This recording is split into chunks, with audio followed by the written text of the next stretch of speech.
What would it mean to be a delicatus, a term the Romans used for a favored young male slave, often selected for his refined appearance and demeanor?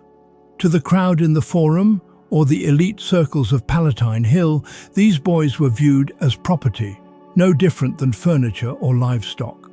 Public auctions were held in locations like the Forum Boarium near the Tiber River, where enslaved individuals stood on platforms with placards listing their origin, skills, and physical condition.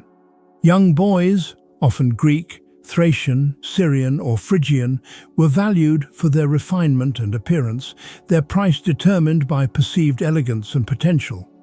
Some were taken as spoils of war.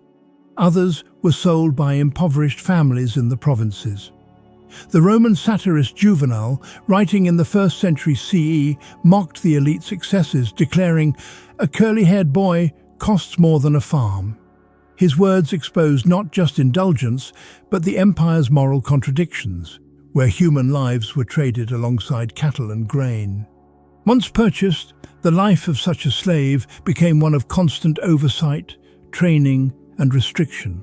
Those destined for domestic roles in elite households were often subjected to strict discipline, and their days were spent grooming, performing, serving, or simply maintaining appearances.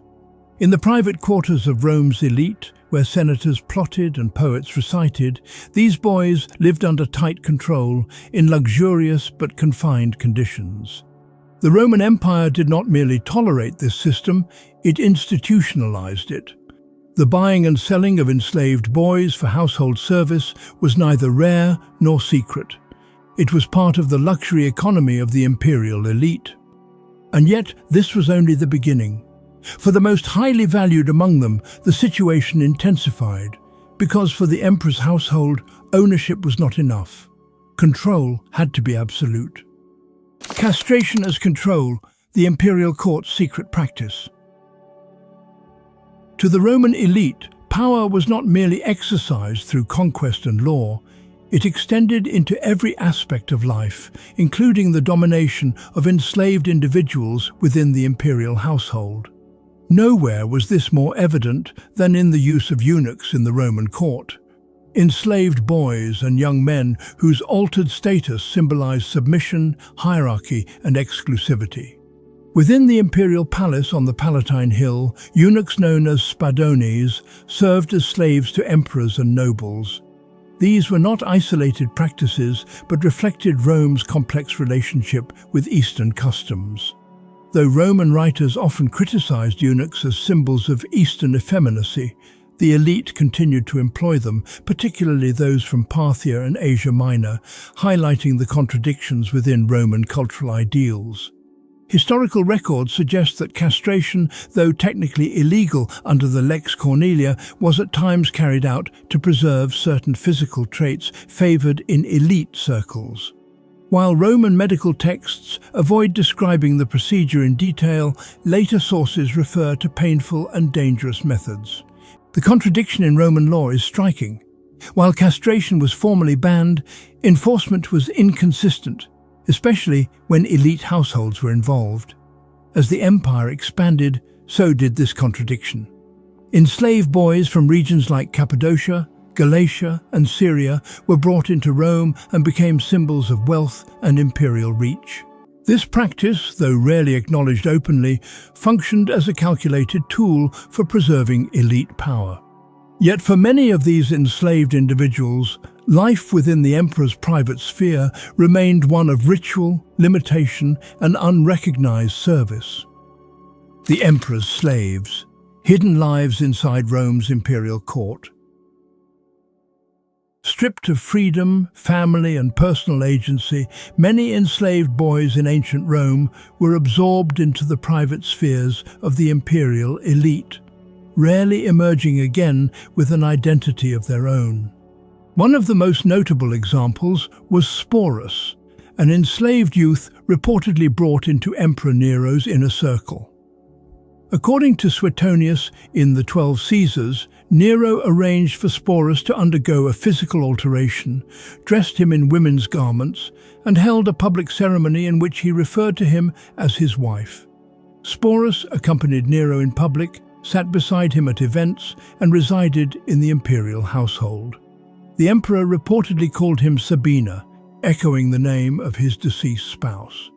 Historians interpret this act not as affection, but as a demonstration of theatrical control and imperial excess. But Sporus was not alone. Roman sources refer to others, delicati, spardo, and pueri delicati, enslaved youths selected for their appearance and assigned to perform refined roles within elite settings. These boys were often trained in music, poetry, and dance.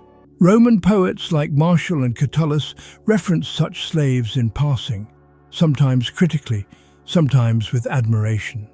Yet behind the luxury, there was hardship. The court was a place marked by political intrigue, favoritism, and sudden shifts in fortune. Suetonius recounts that under Emperor Tiberius, the villa at Capri became associated with troubling rumors. While such accounts may carry political bias, the consistency of these reports across sources suggests real concerns about abuse of power. What made their lives especially tragic was the paradox of high visibility and complete voicelessness. These enslaved youths were displayed as symbols of wealth and refinement, but held no true agency. They could reside in marble halls and sleep on golden couches, yet remained under strict control. Roman society, deeply concerned with status and image, viewed their condition not as a flaw, but as a reflection of elite privilege. To be such a slave in the Roman Empire was to live near the seat of power, but to remain powerless. Admired and utilized, yet never truly free, their lives were carefully crafted performances designed to reflect the values of a society that saw elegance and domination as inseparable. Rome's commerce in enslaved boys revealed an empire where refinement concealed exploitation and political supremacy was enforced through control over human lives. Practices such as physical alteration, public display, and forced obedience reshaped the dynamics of courtly power. Their fate reminds us that even the most sophisticated societies can hide cruelty behind art, law, and ritual. How might the muted testimonies of these eunuchs revise your view of Roman greatness? Comment below. As Juvenal asked, "Quis custodiet ipsos custodes?" Who will guard the guards themselves?